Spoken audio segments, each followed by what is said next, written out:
y si muchos de los que hoy se consideran salvos, en realidad no lo están. Elena G. de White dejó una advertencia tan clara como incómoda. Dentro de la misma iglesia, miles de adventistas se perderán. No por falta de conocimiento, sino por algo mucho más profundo. Hoy no vamos a hablar de teorías ni especulaciones. Vamos a abrir los testimonios para la iglesia, primeros escritos y el conflicto de los siglos para entender por qué el sellamiento final no incluirá a todos los que guardan el sábado. Este mensaje no es para asustar, sino para despertar, porque el tiempo del fin exige más que una membresía. Exige un corazón transformado, una santidad práctica y una lealtad absoluta a Dios. Si alguna vez te has preguntado si realmente estás preparado para la segunda venida, entonces quédate hasta el final, porque lo que vas a descubrir podría cambiar tu vida eterna. Pues bien, hay algo que muchos adventistas creen con toda sinceridad, que pertenecer a la iglesia verdadera es suficiente para ser salvos. Después de todo, ¿no somos el pueblo remanente? ¿No guardamos el sábado bíblico? ¿No tenemos la verdad presente? La respuesta es sí, pero Elena G. de White lanzó una advertencia que sacude esa comodidad. Ni todos los que profesan guardar los mandamientos tendrán la vida eterna. Es decir, hay adventistas sinceros, bautizados, activos en la iglesia, que se perderán, no porque Dios sea injusto, sino porque confundieron la forma con el fondo, la etiqueta con la esencia. La membresía en la iglesia de la Odisea no es un pasaporte automático al cielo, es apenas una invitación a vivir bajo la luz de la verdad. Pero la luz, si no transforma, termina condenando. Ahora bien, ¿por qué ocurre esto? Porque muchos han reducido el adventismo a un conjunto de doctrinas correctas y prácticas externas. Guardan el sábado, pagan el diezmo, asisten a la iglesia, evitan ciertos alimentos y creen que con eso basta. Es como si la salvación fuera un contrato legal donde cumplir ciertos requisitos garantiza el resultado. Pero Dios no busca empleados que cumplan un reglamento. Busca hijos que lo amen de corazón. La obediencia a los mandamientos es esencial, sí, pero debe brotar de una relación viva y transformadora con Cristo. Sin esa conexión, todo lo demás es cáscara vacía. Un adventista que guarda el sábado sin comunión diaria con Dios es como alguien que usa uniforme de bombero pero nunca apaga fuegos. Luce bien, pero no cumple el propósito. Lo más peligroso de esta ilusión es que genera una falsa seguridad. Muchos se duermen espiritualmente porque piensan, yo estoy en la iglesia correcta, conozco la verdad, Dios me va a salvar. Pero el mensaje del santuario y el juicio investigador nos recuerdan que cada caso es examinado individualmente. No hay salvación grupal. No importa si tu familia entera es adventista desde hace 4 generaciones. Tu relación personal con Cristo es lo único que cuenta. Elena White fue clara. Muchos que hoy están sentados en las bancas, cantando himnos y predicando la verdad, escucharán al final, nunca os conocí, apartaos de mí. ¿Por qué? Porque conocían acerca de Cristo, pero no conocían a Cristo. Hay una diferencia abismal entre saber teología y tener comunión. Entonces, ¿cuál es la verdadera seguridad?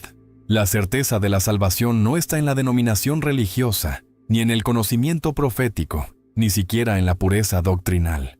Está en una entrega diaria, en un arrepentimiento genuino, en una santificación progresiva que va transformando el carácter. Es esa lucha constante por morir al yo, por rendir la voluntad, por buscar a Dios en oración como si la vida dependiera de ello. Porque, de hecho, depende. El sello de Dios no se imprime sobre quienes simplemente creen las verdades correctas. Se imprime sobre quienes reflejan el carácter de Cristo. Y eso, hermano, no se logra asistiendo a la iglesia una vez por semana. Eso se forja en el altar secreto, en las decisiones diarias, en los momentos en que nadie está mirando. Muchos adventistas viven como las vírgenes necias de la parábola. Tienen la lámpara, la verdad, pero no el aceite, el Espíritu Santo. Creen que con aparecer en la puerta del banquete será suficiente, pero cuando el esposo llegue, descubrirán que no estaban listos. No basta con estar en el lugar correcto, hay que estar en la condición correcta. La preparación para la segunda venida no es un evento de última hora, es un proceso de toda la vida. Y la tragedia es que muchos lo postergan, pensando, ya me arrepentiré después, ya me consagraré cuando las cosas se pongan serias. Pero el carácter no se cambia en un instante. Se moldea día tras día, decisión tras decisión. Por eso, la verdadera pregunta no es, ¿soy adventista? Así no te estoy en Cristo. Porque puedes tener la doctrina perfecta y el corazón vacío. Puedes conocer las profecías de memoria y no tener al Espíritu Santo. Puedes incluso predicar el mensaje del sellamiento final y estar tú mismo sin sellar. La salvación es relacional, no institucional. Y mientras no entendamos eso, seguiremos cayendo en la trampa de creer que pertenecer a la iglesia remanente nos hace automáticamente parte del remanente fiel. Pero aquí viene algo aún más inquietante. No solo la membresía puede engañar. También hay un lazo invisible que atrapa a muchos adventistas sin que ellos lo noten. Pues resulta que hay un enemigo silencioso que opera dentro de la iglesia, y no es el error doctrinal ni la apostasía evidente. Es algo mucho más sutil, el amor al mundo. Ellen G. de White lo vio en visión y lo escribió con claridad dolorosa. Vi que muchos que profesan creer en la verdad se perderán, porque aman más al mundo que a Dios. Fíjate bien en esa frase. No dice que aman al mundo en lugar de Dios, sino que lo aman más. Es decir, hay adventistas que creen amar a Dios, que van a la iglesia, que predican la verdad, pero en el fondo de su corazón, las cosas temporales ocupan el primer lugar. Y lo más peligroso es que muchos ni siquiera se dan cuenta. Viven con un pie en la iglesia y otro en el mundo, creyendo que pueden equilibrar ambos. Pero la Escritura es tajante. Si alguien ama al mundo, el amor del Padre no está en él. Ahora bien, ¿qué significa exactamente amar al mundo? No se trata solo de vicios evidentes o pecados groseros. El amor al mundo puede disfrazarse de ambiciones legítimas, deseos naturales, placeres inocentes. Puede ser el apego al estatus social, a la aprobación de los demás, al éxito profesional, al confort material.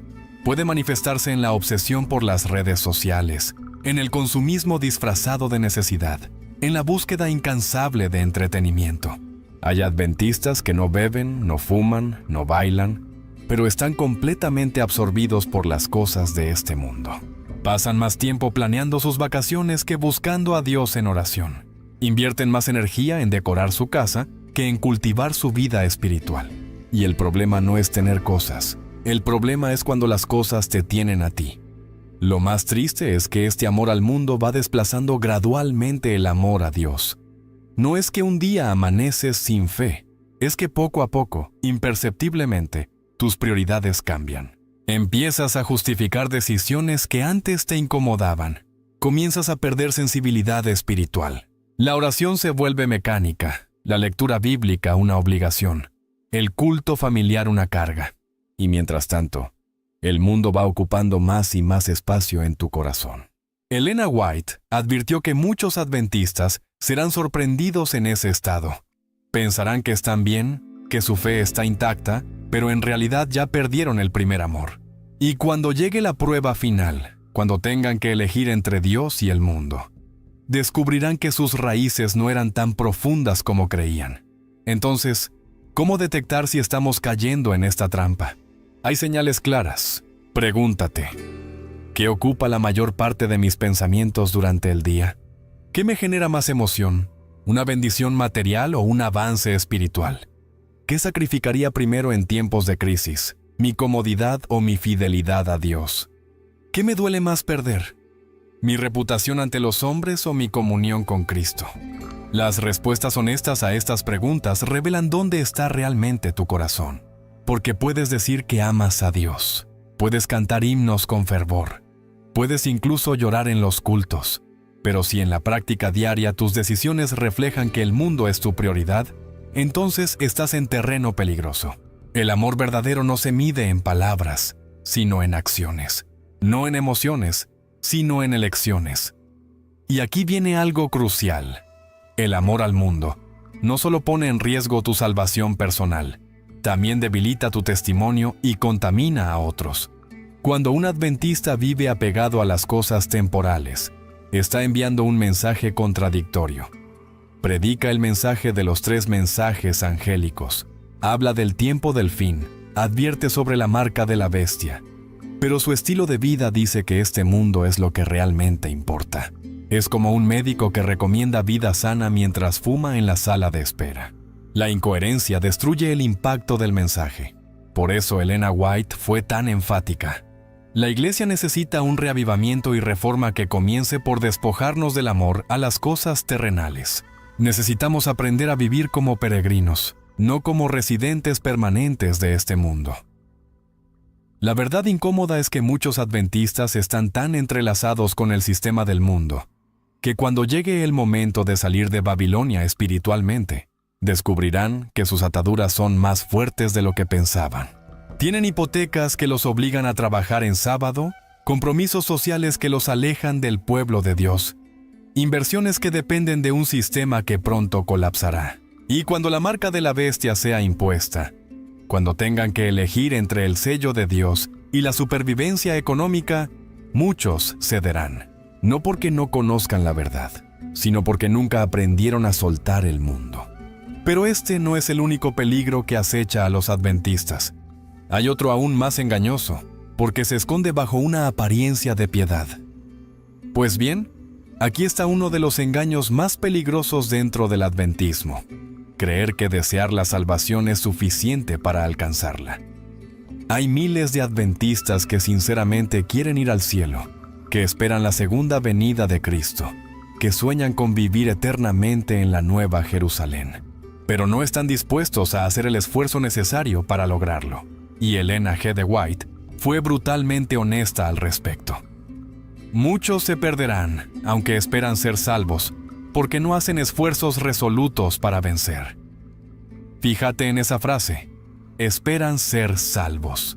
Es decir, tienen la esperanza, la expectativa, incluso la convicción de que serán salvos, pero se perderán de todas formas. ¿Por qué? Porque la salvación no es pasiva. Requiere lucha, disciplina, perseverancia. Requiere morir al yo cada día, resistir tentaciones, vencer malos hábitos, crecer en santidad. Y muchos simplemente no están dispuestos a pagar ese precio. Ahora bien, esto va en contra de la mentalidad moderna que ha infiltrado incluso a la Iglesia. La idea de que todo debe ser fácil, cómodo, sin esfuerzo. Vivimos en una era de gratificación instantánea, donde la gente quiere resultados sin sacrificio, éxito sin disciplina, recompensas sin trabajo. Y esa mentalidad ha contaminado la espiritualidad de muchos. Quieren ser santos sin luchar contra el pecado. Quieren el carácter de Cristo sin renunciar a su yo. Quieren la corona de la vida sin cargar la cruz. Pero el apóstol Pablo dejó claro que la vida cristiana es como una carrera donde hay que correr para ganar, como una pelea donde hay que golpear con propósito. Él mismo decía: golpeo mi cuerpo y lo pongo en servidumbre, no sea que habiendo predicado a otros, yo mismo venga a ser eliminado. Si Pablo, el gran apóstol, sentía esa necesidad de disciplina y vigilancia, ¿cuánto más nosotros? Lo más peligroso de la negligencia espiritual es que se disfraza de fe en la gracia. Muchos adventistas han malinterpretado el evangelio de tal manera que creen que cualquier énfasis en el esfuerzo humano es legalismo. Dicen: Cristo lo hizo todo, yo no tengo que hacer nada. Y sí, es cierto que la salvación es por gracia, que nada de lo que hagamos puede ganarnos el favor de Dios. Pero la gracia no anula la responsabilidad humana, la activa. La gracia de Dios nos da el poder para vencer, pero nosotros debemos elegir cooperar con ese poder. Debemos presentar nuestros cuerpos como sacrificio vivo. Debemos negarnos a nosotros mismos. Debemos resistir al diablo. Debemos vestirnos de toda la armadura de Dios. Estos son verbos activos, no pasivos. La salvación es un regalo, sí, pero recibirlo implica abrir las manos. Y para abrir las manos tienes que soltar lo que estabas agarrando. Entonces, ¿cómo se manifiesta esta negligencia espiritual en la práctica? Se ve en el adventista que sabe que debe orar, pero siempre encuentra excusas para no hacerlo. en el que reconoce la importancia del estudio bíblico, pero no le dedica tiempo, en el que entiende que debe testificar, pero nunca lo hace, en el que es convencido del Espíritu Santo sobre algún pecado o hábito dañino, pero lo posterga indefinidamente. Viven en un estado perpetuo de mañana empiezo, el próximo año me consagro, cuando tenga más tiempo me dedicaré a Dios, pero el mañana nunca llega, porque la negligencia espiritual es como una deuda que va creciendo con intereses. Cada día que pospones, más difícil se vuelve retomar. Y lo peor es que esta negligencia te insensibiliza. Llegas a un punto donde ya ni siquiera sientes el peso de tu condición. Y aquí está el punto crítico. Elena White advirtió que muchos adventistas llegarán al tiempo de angustia sin estar preparados, precisamente por esta negligencia. Pensaban que tendrían tiempo después, que cuando las cosas se pusieran serias despertarían y se consagrarían. Pero el carácter no se forma en un día. Se forja a lo largo de los años con decisiones diarias. Los hábitos espirituales no se desarrollan en crisis. Se cultivan en tiempos de paz. Cuando llegue la prueba final, cuando el decreto dominical sea promulgado, cuando la persecución arreche, será demasiado tarde para desarrollar una vida de oración profunda. Será demasiado tarde para aprender a confiar en Dios. Será demasiado tarde para fortalecer el carácter. Por eso el mensaje es claro: velad y orad, porque no sabéis ni el día ni la hora. La preparación espiritual no puede posponerse. Lo más triste es ver adventistas que conocen toda esta verdad teóricamente, que pueden predicar sermones sobre la necesidad de preparación, que enseñan sobre el sellamiento final y la lluvia tardía, pero sus vidas no reflejan esa urgencia. Viven espiritualmente relajados, como si tuvieran todo el tiempo del mundo. Y mientras tanto, los eventos finales se aceleran, las señales se multiplican, el tiempo se agota. La negligencia espiritual no es solo peligrosa, en el contexto del tiempo del fin, es mortal. Porque cuando el Espíritu Santo sea retirado de la tierra, cuando termine el tiempo de gracia, ya no habrá oportunidad de cambiar. Pero hay algo aún más irónico. Muchos de los que no están preparados son precisamente los que más actividades religiosas realizan. Pues resulta que hay una paradoja dolorosa en el adventismo. Es posible guardar el sábado fielmente y aún así perderse. Suena contradictorio, ¿verdad? Después de todo, el sábado es la señal del sábado, el sello de Dios, la marca distintiva del pueblo remanente. Es el mandamiento que nos separa del resto del mundo cristiano. Y sin embargo, Elena G. de White fue contundente. Muchos que profesan ser adventistas guardarán el sábado, pero no se santificarán y se perderán. Es decir, hay personas que cumplen con el requisito externo, que no trabajan en sábado, que asisten fielmente a la iglesia, que conocen toda la teología sabática, pero su corazón está lejos de Dios. Han convertido el sábado en un ritual vacío, en una obligación religiosa, en una tradición sin vida. Y Dios no se impresiona con rituales. Busca adoradores que lo adoren en espíritu y en verdad. Ahora bien, ¿cómo es posible guardar el sábado sin santificarlo? Es más común de lo que parece. Están los que pasan todo el viernes corriendo de un lado a otro, estresados, nerviosos, preparando las cosas de último momento, y cuando finalmente llega la puesta del sol, simplemente cambian de actividad pero no de actitud. El sábado se convierte en un día más de rutina. Vas a la iglesia porque es lo que toca, cumples con estar presente, pero tu mente está en otro lado. Piensas en los problemas de la semana, en lo que harás el domingo, en las preocupaciones cotidianas. Cantas los himnos mecánicamente. Escuchas el sermón sin que penetre tu corazón, oras palabras huecas. Al terminar el culto, pasas el resto del sábado en conversaciones mundanas, entretenimiento superficial o simplemente durmiendo.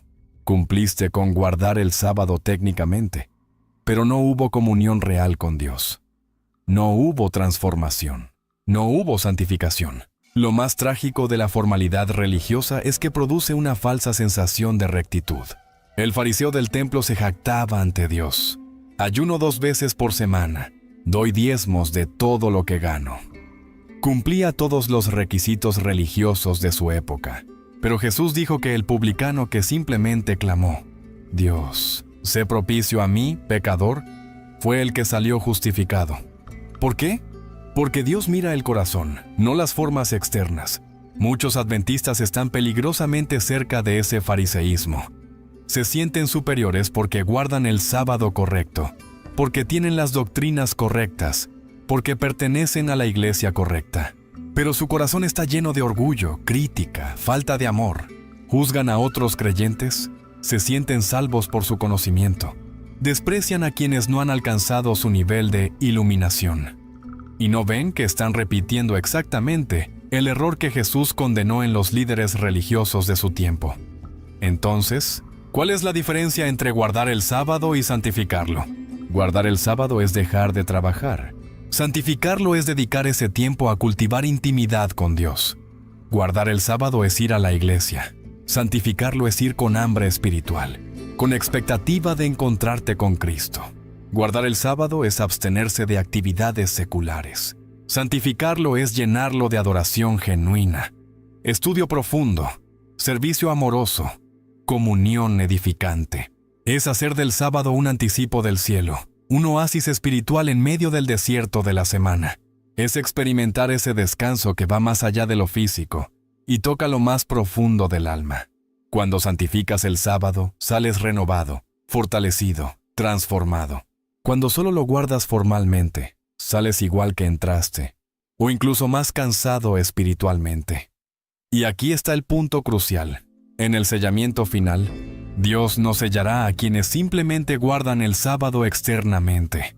Sellará a quienes reflejan su carácter. El sello de Dios no es solo doctrinal, es también moral y espiritual.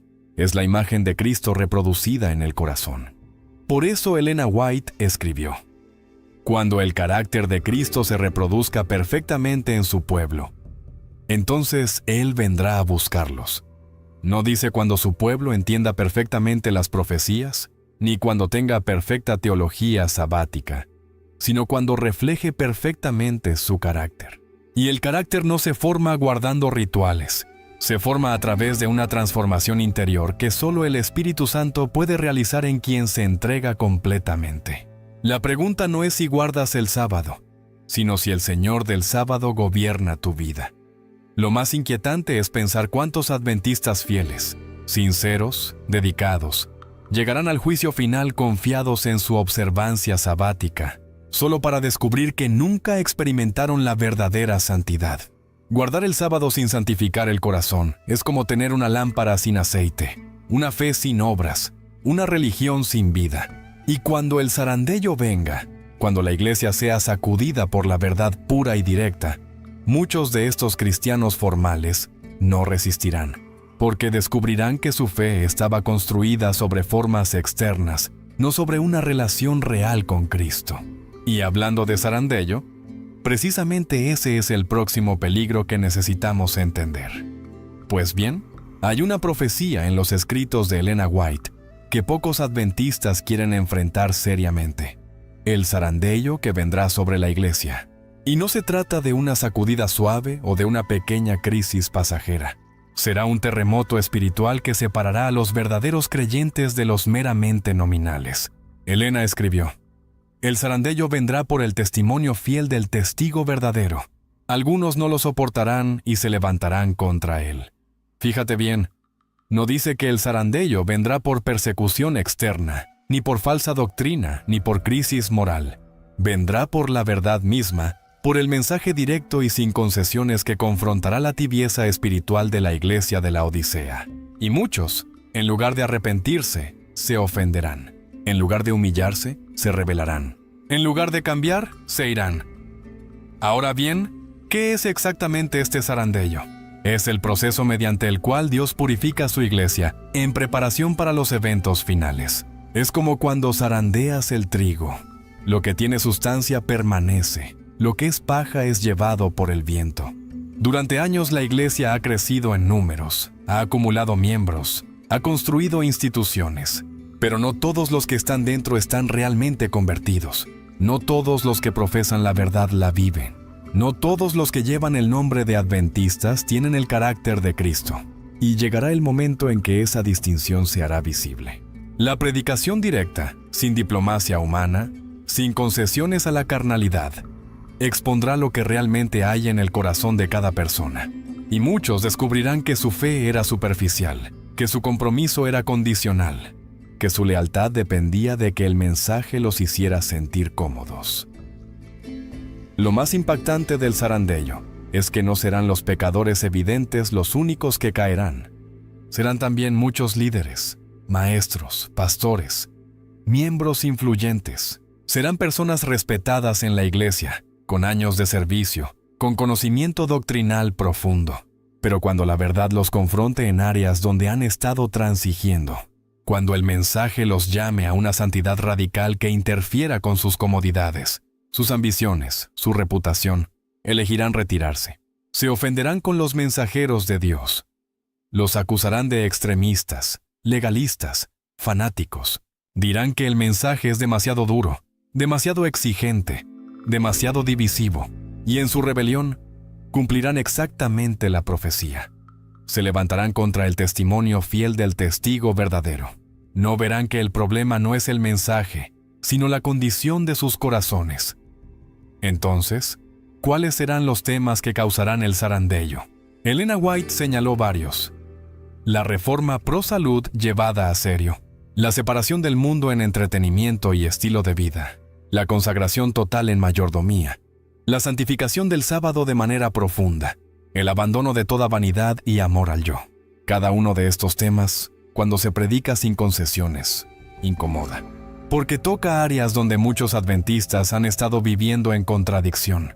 Han guardado las doctrinas que no les cuestan, pero han ignorado las que requieren sacrificio real. Y cuando venga el reavivamiento y reforma genuinos, cuando el Espíritu Santo despierte conciencias y llame a un compromiso total, la división será inevitable. Los tibios se irán. Los que aman el mundo más que a Dios buscarán pretextos para justificar su salida. Los orgullosos no soportarán ser corregidos. Y aquí está la clave para no caer en el zarandeyo: humildad y amor por la verdad. Quienes sobrevivirán al sacudimiento serán aquellos que valoran más agradar a Dios que quedar bien con los hombres. Aquellos que están dispuestos a cambiar cuando son confrontados, aunque duela. Aquellos que buscan la santidad genuina más que la apariencia de piedad. Aquellos que aman la verdad tal como es, no como quisieran que fuera. El zarandeyo es, en realidad, una misericordia de Dios. Mejor que la iglesia sea purificada ahora, antes del sellamiento final, que llegar al tiempo de angustia con trigo y cizaña mezclados. Mejor que se vaya quien no está comprometido ahora, que descubrirlo en el momento crítico. El remanente fiel no será el más numeroso, pero sí el más leal. Lo más solemne es reconocer que cada uno de nosotros será zarandeado. Nadie está exento. La pregunta no es si vendrá el zarandeyo, sino si estaremos entre quienes permanecen o entre quienes caen. Resistirás cuando la verdad confronte tus puntos ciegos. ¿Permanecerás cuando otros te llamen extremista por obedecer completamente? ¿Te mantendrás firme cuando ser fiel signifique perder amistades, reputación, comodidades? El zarandeyo revelará de qué estamos hechos realmente. Y mientras este proceso se desarrolla, hay otro peligro aún más sutil que está operando: la resistencia constante al Espíritu Santo. Pues resulta que hay un pecado que muchos adventistas están cometiendo sin darse cuenta, y es quizás el más peligroso de todos: resistir al Espíritu Santo. Elena G. de White fue clara y directa. El Espíritu Santo es resistido constantemente, y por esa razón, tantos serán rechazados. Fíjate en esa palabra, constantemente. No se trata de una resistencia ocasional, de un momento de debilidad, de un tropiezo aislado.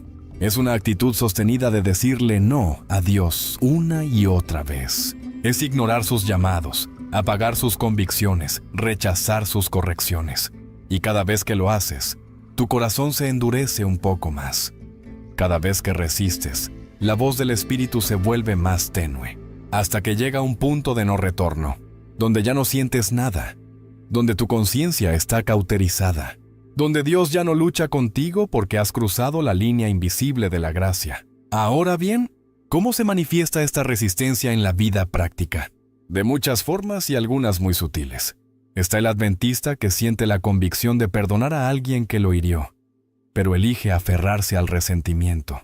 Está quien es convencido de abandonar cierto hábito dañino, pero argumenta: no es tan grave, hay cosas peores. Está quien recibe la impresión de testificar a alguien, pero el miedo o la vergüenza lo detienen. Está quien escucha un sermón que lo confronta, pero en lugar de arrepentirse, critica al predicador. Está quien lee un testimonio de Elena White que señala algo en su vida, pero decide que eso era para otra época. Cada una de estas acciones es resistencia al Espíritu Santo. Cada vez que Dios habla y tú eliges no obedecer, estás apagando su influencia en ti. Lo más aterrador es que esta resistencia es progresiva. Nadie amanece un día completamente endurecido. Es un proceso gradual. La primera vez que resistes, sientes culpa, incomodidad, remordimiento. Pero si persistes en esa actitud, la segunda vez es más fácil. La tercera, ni siquiera lo piensas mucho. Y eventualmente llegas a un punto donde ya no sientes nada. La conciencia, que debería ser tu alarma espiritual, está silenciada. El Espíritu Santo, que debería guiarte y convencerte, ya no puede llegar a ti porque has construido muros de resistencia tan altos que su voz no penetra. Y lo peor es que en ese estado, sigues asistiendo a la iglesia, sigues participando en las actividades religiosas, sigues considerándote un buen adventista, pero espiritualmente estás muerto y ni siquiera lo sabes. Entonces, ¿cuál es el antídoto contra esta resistencia? La rendición inmediata. Cuando el Espíritu Santo te convence de algo, responde de inmediato. No argumentes, no negocies, no pospongas. Si te está llamando a confesar un pecado, confiésalo ahora. Si te está impresionando para cambiar algo en tu vida, cámbialo hoy. Si te está mostrando a alguien que necesitas perdonar, perdónalo ya. La obediencia rápida mantiene tu corazón sensible. Mantiene abiertos los canales de comunicación con Dios. Mantiene viva tu conciencia. La Escritura advierte: hoy, si oís su voz, no endurezcáis vuestro corazón. ¿Por qué hoy? Porque mañana tu corazón puede estar más duro. Porque mañana la convicción puede ser menos intensa. Porque mañana puede ser demasiado tarde. Y aquí está el punto crítico. En el tiempo del fin, el Espíritu Santo será derramado en la lluvia tardía sobre aquellos que no le han resistido, sobre aquellos que han mantenido sus corazones blandos, receptivos, obedientes. Pero muchos adventistas estarán en la iglesia cuando eso suceda y no recibirán nada. ¿Por qué? Porque han resistido tanto tiempo al Espíritu que ya no están en condiciones de recibirlo. La lluvia tardía caerá, pero sus corazones serán como tierra endurecida donde el agua no penetra. Verán a otros siendo transformados, recibiendo poder, testificando con autoridad, y ellos se quedarán secos, vacíos, preguntándose qué pasó. Y la respuesta será simple: resistieron tantas veces al Espíritu en las cosas pequeñas, que cuando llegó el momento de lo grande, Él ya no estaba con ellos. Lo más solemne es que resistir al Espíritu Santo es el único pecado imperdonable. No porque Dios no quiera perdonar, sino porque al resistir al Espíritu, estás rechazando al único que puede llevarte al arrepentimiento. Estás cerrando la puerta a la única fuerza que puede transformarte. Estás apagando la única luz que puede mostrarte el camino. Y eventualmente, si persistes en esa resistencia, llegará el momento en que Dios respetará tu elección y te dejará ir. No porque sea cruel, sino porque eres libre. Pero esa libertad, mal usada, se convierte en tu propia condena. Y mientras algunos resisten abiertamente al Espíritu, otros lo hacen de manera más sutil, a través de pequeñas concesiones que parecen inofensivas. Pues bien, hay un principio espiritual que muchos adventistas ignoran a su propio riesgo. Las grandes caídas comienzan con pequeñas concesiones. Nadie se despierta un día y decide abandonar a Dios completamente. Es un proceso gradual que empieza con compromisos aparentemente insignificantes. Elena G. de White lo expresó con claridad. La condescendencia con los pecados pequeños prepara el camino para la desobediencia mayor. Es como una grieta diminuta en una presa. Al principio parece inofensiva, incluso imperceptible, pero con el tiempo, la presión del agua la va ensanchando hasta que eventualmente toda la estructura colapsa. Así funciona el pecado en la vida espiritual. Comienzas tolerando algo menor, algo que justificas como no tan grave, y sin darte cuenta, esa pequeña concesión abre la puerta a compromisos mayores. Ahora bien, ¿qué son exactamente estas pequeñas concesiones? Son esas áreas donde sabes lo que Dios espera, pero decides que no es para tanto. Es el adventista que sabe que cierto tipo de música o entretenimiento no edifica, pero argumenta, solo es un poquito, no me van a afectar. Es quien reconoce que debería invertir más tiempo en oración y estudio bíblico, pero dice, estoy muy ocupado, Dios entiende. Es quien siente que debería ser más cuidadoso con su forma de vestir, pero razona, la moda ha cambiado, no podemos ser tan rígidos. Es quien sabe que cierta conversación es chisme, pero participa diciendo, solo estoy escuchando, no estoy hablando mal. Cada una de estas justificaciones es una pequeña concesión, y cada concesión es una semilla que, si se riega, producirá frutos de desobediencia mayor. Lo más peligroso de las pequeñas concesiones es que desensibilizan la conciencia. El apóstol Pablo usó la ilustración del fermento. Un poco de levadura leuda toda la masa. No necesitas mucho pecado para contaminar toda tu vida espiritual. Basta con un poquito que toleras, que justificas, que alimentas. Porque ese poquito va afectando tu percepción de lo que es aceptable. Lo que antes te incomodaba, ahora te parece normal. Lo que antes evitabas, ahora lo practicas ocasionalmente. Lo que antes condenabas en otros, ahora lo defiendes en ti mismo. Y gradualmente, sin darte cuenta, tus estándares van bajando. Tu sensibilidad espiritual va disminuyendo. Tu carácter va debilitándose. Hasta que un día enfrentas una tentación mayor y descubres que no tienes fuerzas para resistir, porque ya las perdiste en las batallas pequeñas que decidiste no pelear. Entonces, ¿cómo combatir esta tendencia? Con vigilancia radical en las cosas pequeñas.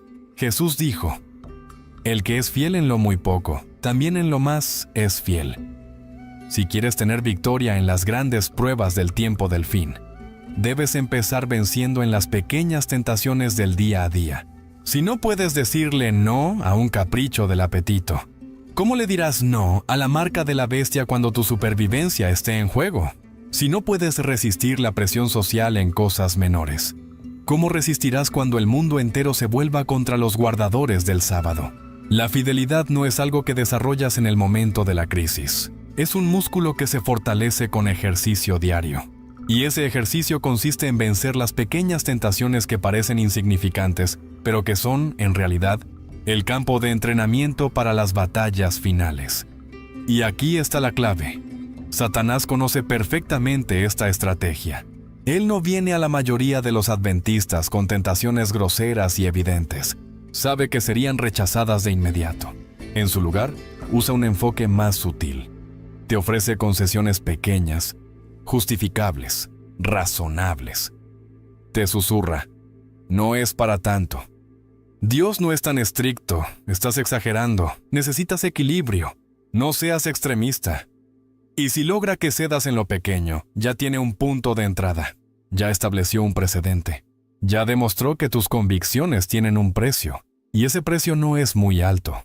Entonces, la próxima vez, te pedirá un poco más, y un poco más, y un poco más. Hasta que mires atrás y te des cuenta de cuánto terreno has perdido, de cuán lejos estás del estándar divino, de cuán débil se ha vuelto tu carácter.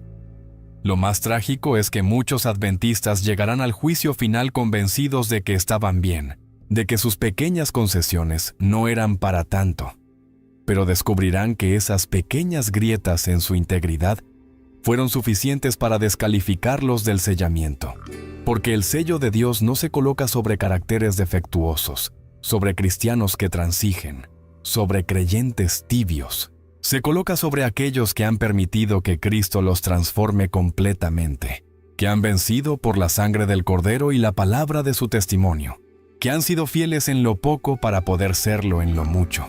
La santidad no admite áreas grises, zonas de compromiso, pecados aceptables. O somos de Cristo completamente, o no somos de Él en absoluto. Y mientras algunos caen por pequeñas concesiones al pecado, Otros caen por algo igualmente sutil, la necesidad de aprobación humana. Pues resulta que hay un temor que paraliza a muchos adventistas y les impide ser fieles hasta el fin: el miedo a ser rechazados por otros.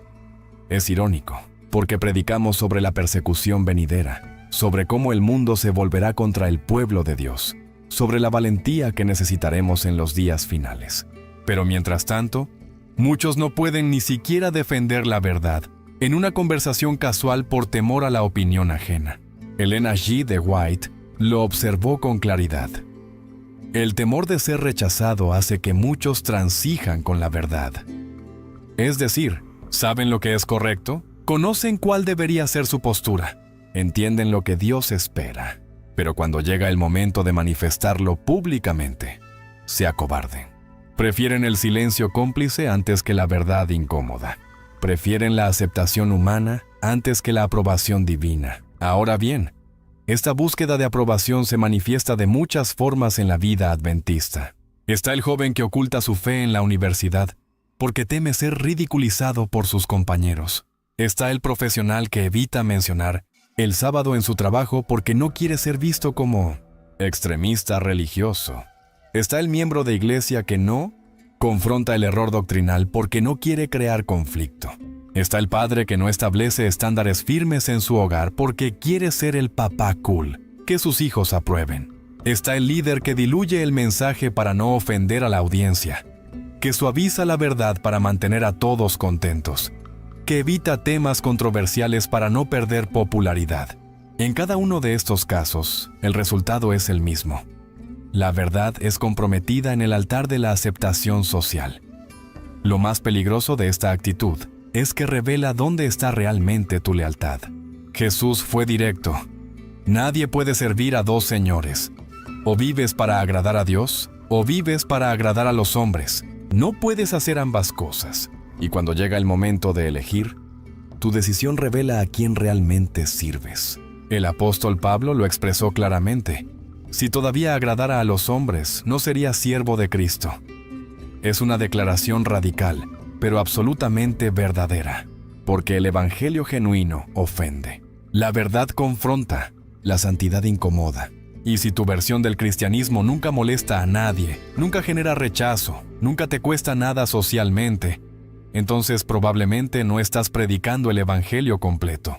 Estás ofreciendo una versión diluida, aceptable, políticamente correcta, pero no transformadora. Entonces, ¿cuál es el antídoto contra este temor al rechazo?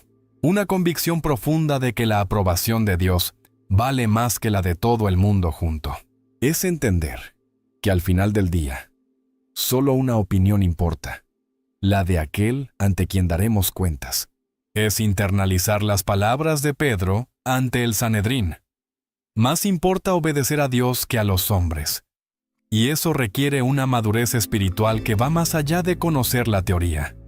Requiere estar tan seguro de tu identidad en Cristo que el rechazo humano no te desarme. Requiere amar la verdad más que tu reputación. Requiere valorar la eternidad por encima de la comodidad temporal. Requiere estar dispuesto a perder amistades, oportunidades, reconocimiento, con tal de mantener tu integridad ante Dios. Y aquí está el punto crítico. En los eventos finales, el temor al rechazo será el factor que hará que muchos adventistas cedan ante la presión. Cuando llegue el decreto dominical, cuando guardar el sábado signifique pérdida económica, aislamiento social, incluso persecución física, muchos razonarán: Dios entiende mi situación. Él sabe que en mi corazón le soy fiel. No es tan grave ceder externamente si internamente mantengo mi fe. Pero eso es exactamente lo que hicieron los israelitas cuando adoraron el becerro de oro. Externamente se conformaron a la presión del grupo, pero internamente seguían creyendo en Jehová. Y Dios no aceptó esa excusa, porque la fe verdadera no se oculta, se manifiesta. No se avergüenza, se proclama. No transige bajo presión. Permanece firme aunque todo el mundo se oponga. Lo más solemne es reconocer que Jesús mismo advirtió sobre este peligro. El que se avergüence de mí delante de los hombres, yo también me avergonzaré de él delante de mi Padre. Son palabras duras, pero necesarias, porque llega un momento en que tu confesión pública de Cristo será el indicador definitivo de tu lealtad. Y si ahora, en tiempos de relativa tranquilidad, no puedes confesar tu fe abiertamente, ¿qué harás cuando confesarla te cueste todo? El valor espiritual se cultiva en las pequeñas confrontaciones diarias, no aparece mágicamente en la crisis final. Por eso tantos que conocen la verdad terminarán negándola, porque nunca desarrollaron el músculo espiritual de preferir a Dios sobre la opinión humana. Y mientras algunos caen por buscar aprobación externa, otros caen por algo aún más sutil pero igualmente mortal: la tibieza espiritual. Pues bien, si hay un mensaje que la Iglesia Adventista necesita oír con urgencia, es el de Cristo a la Odisea.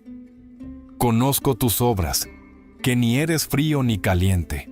Ojalá fueras frío o caliente, pero por cuanto eres tibio y no frío ni caliente, te vomitaré de mi boca. Es una de las declaraciones más impactantes de toda la Escritura, porque revela que hay un estado espiritual que Dios encuentra particularmente repugnante: la tibieza. Y Elena White lo confirmó con palabras igual de contundentes. La mornidez es el estado más peligroso para el pueblo de Dios. ¿Por qué? Porque el tibio no es ateo. Cree en Dios. No es inmoral. Guarda ciertos principios. No ha abandonado la iglesia. Asiste regularmente. Pero tampoco está realmente vivo espiritualmente. No tiene pasión, no tiene celo, no tiene entrega total. Vive en una zona gris, cómoda y mortal. Ahora bien, ¿cómo se manifiesta esta tibieza en la práctica adventista? Es fácil de identificar una vez que sabes qué buscar. El tibio es el que hace lo mínimo necesario para mantener las apariencias. Va a la iglesia, pero sin hambre espiritual. Ora, pero sin fervor real. Lee la Biblia ocasionalmente, pero sin profundidad. Testifica cuando es conveniente, pero evita situaciones incómodas. Conoce la teoría de la salvación, pero no experimenta victoria sobre el pecado. Habla del amor de Dios, pero su vida no refleja transformación. Es como un termómetro. Adopta la temperatura del ambiente. Cuando está rodeado de cristianos fervientes, se calienta un poco. Cuando está en el mundo, se enfría, pero nunca genera su propio calor espiritual. Nunca arde con pasión genuina por Dios. Y eso, precisamente eso, es lo que provoca la náusea divina. Lo más peligroso de la tibieza es que produce una ilusión de seguridad. El laodiceno dice: yo soy rico y me he enriquecido, y de ninguna cosa tengo necesidad. Se siente espiritualmente solvente. Cree que está bien. No ve ninguna urgencia en cambiar porque, desde su perspectiva, no hay nada gravemente mal. Tiene conocimiento profético. Tiene membresía en la iglesia verdadera. Tiene las doctrinas correctas. ¿Qué más podría necesitar? Pero Cristo le responde con una evaluación devastadora. No sabes que tú eres un desventurado, miserable, pobre, ciego y desnudo. Es decir, tu percepción de ti mismo está completamente divorciada de la realidad. Crees estar vestido espiritualmente, pero estás desnudo. Crees ver claramente, pero estás ciego. Crees ser rico en gracia, pero eres espiritualmente indigente. Entonces, ¿cuál es la cura para la tibieza? Cristo mismo la prescribe. Yo te aconsejo que de mí compres oro refinado en fuego, para que seas rico, y vestiduras blancas para vestirte, y que no se descubra la vergüenza de tu desnudez. Y unge tus ojos con colirio, para que veas. En otras palabras, necesitas una transacción espiritual. Necesitas cambiar tu suficiencia propia por la justicia de Cristo. Necesitas vestirte de su carácter. Necesitas que el Espíritu Santo abra tus ojos a tu verdadera condición. Y eso requiere algo que el tibio rara vez está dispuesto a hacer: arrepentirse radicalmente. Requiere reconocer que todo lo que has confiado hasta ahora no es suficiente. Requiere empezar de nuevo, como si nunca hubieras sido cristiano, y buscar a Dios con desesperación genuina. Y aquí está el punto crítico. Elena White advirtió que la iglesia de la Odisea representa al pueblo adventista en los últimos días. No es una iglesia del pasado, es nuestra identidad presente. Y la tibieza no es un problema de algunos miembros descarriados, es el estado general de la iglesia. Por eso el mensaje es tan urgente. Por eso Cristo dice, yo reprendo y castigo a todos los que amo. Sé, pues, celoso y arrepiéntete. Es un llamado al reavivamiento y reforma, no gradual y opcional, sino inmediato y necesario, porque el tiempo se agota, porque los eventos finales están sobre nosotros, porque la puerta de la gracia no permanecerá abierta indefinidamente, y cuando se cierre, la tibieza ya no tendrá remedio, se habrá convertido en rechazo definitivo. Lo más solemne es que la tibieza no solo pone en riesgo tu salvación personal, también contamina a otros. Una iglesia tibia produce cristianos tibios. Un liderazgo sin fuego espiritual no puede encender a nadie.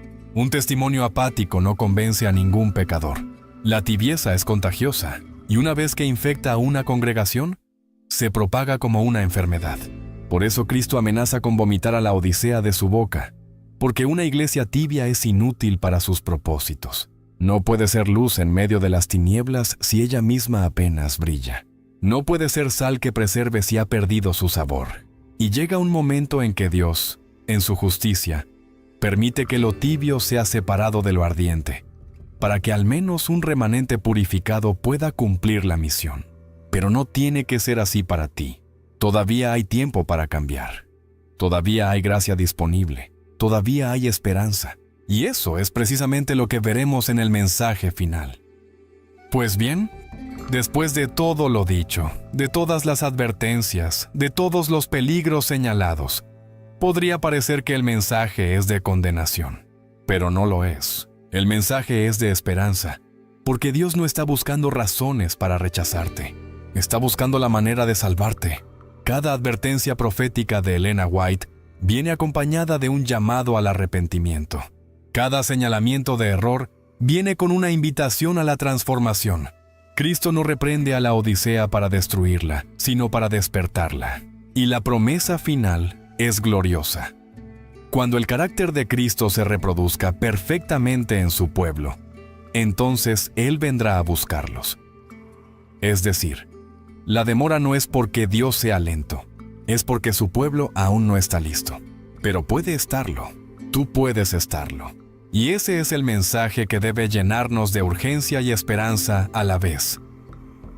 Ahora bien, ¿qué significa reproducir el carácter de Cristo? No se trata de perfección sin defectos, porque todos tropezamos en muchas cosas. Se trata de reflejar sus valores, sus prioridades, su corazón. Es amar lo que Él ama y aborrecer lo que Él aborrece.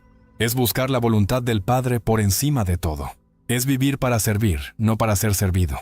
Es perdonar 70 veces 7. Es ser manso y humilde de corazón. Es obedecer aunque cueste. Es confiar en medio de la tormenta. Es permanecer fiel cuando todos te abandonen. Ese carácter no se desarrolla en un taller intensivo, ni en un retiro espiritual.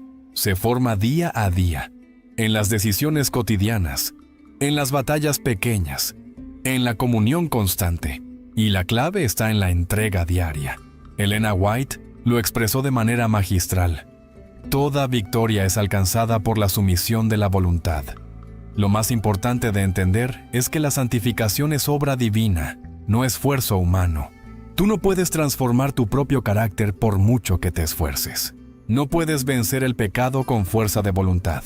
No puedes producir los frutos del Espíritu mediante disciplina religiosa. Lo único que puedes hacer y debes hacer es rendirte completamente a Cristo cada mañana, entregarle tu voluntad, decirle: Señor, hoy no quiero vivir para mí, sino para ti. Toma mi vida, mis decisiones, mis deseos. Cámbiame de adentro hacia afuera. Y cuando haces eso genuinamente, el Espíritu Santo comienza su obra. Él produce el cambio. Él da la victoria. Él transforma el carácter. Tu parte es rendirte. Su parte es recrearte. Tu parte es cooperar. Su parte es capacitar. Entonces, ¿cómo se ve esto en la práctica? Es el adventista que despierta cada mañana y antes de revisar su teléfono, antes de pensar en las tareas del día, se arrodilla ante Dios y dice: Hoy vuelvo a elegirte a ti. Es quien durante el día, cuando enfrenta una tentación, ora: Señor, no puedo vencerla solo, pero tú puedes en mí.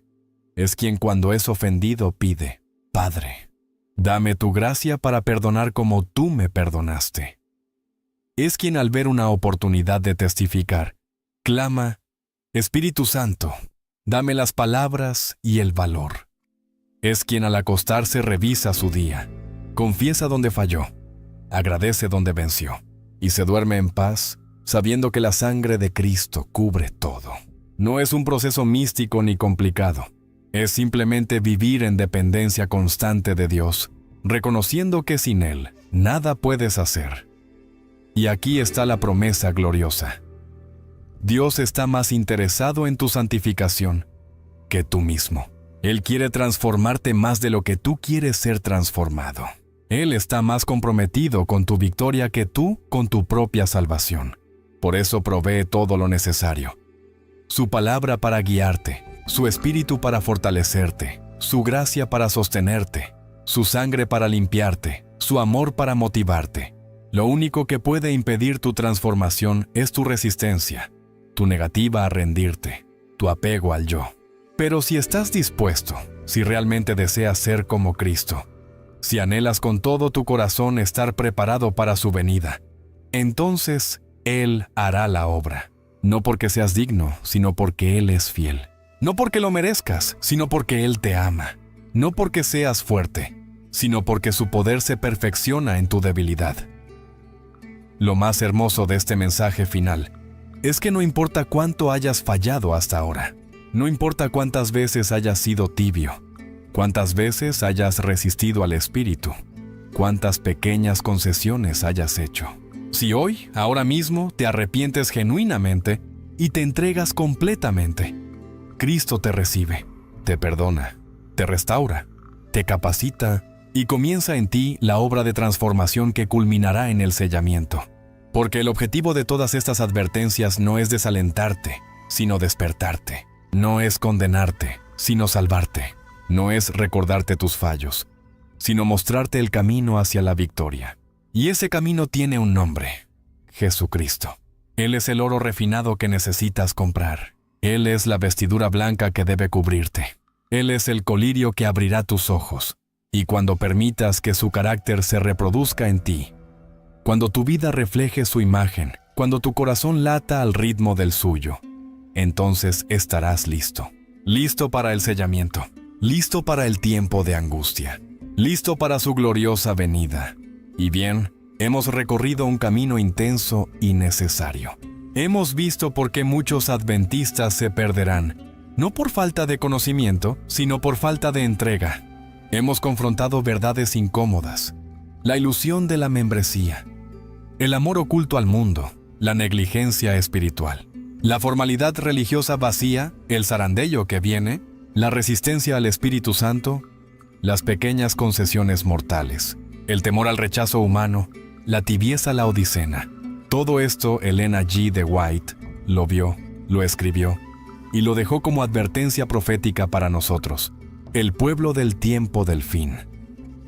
Pero también vimos la solución, un arrepentimiento radical, una consagración diaria, una transformación del carácter hasta reflejar perfectamente a Cristo.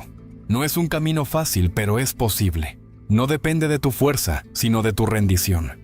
Y Dios está esperando, con los brazos abiertos, listo para hacer en ti lo que tú no puedes hacer por ti mismo.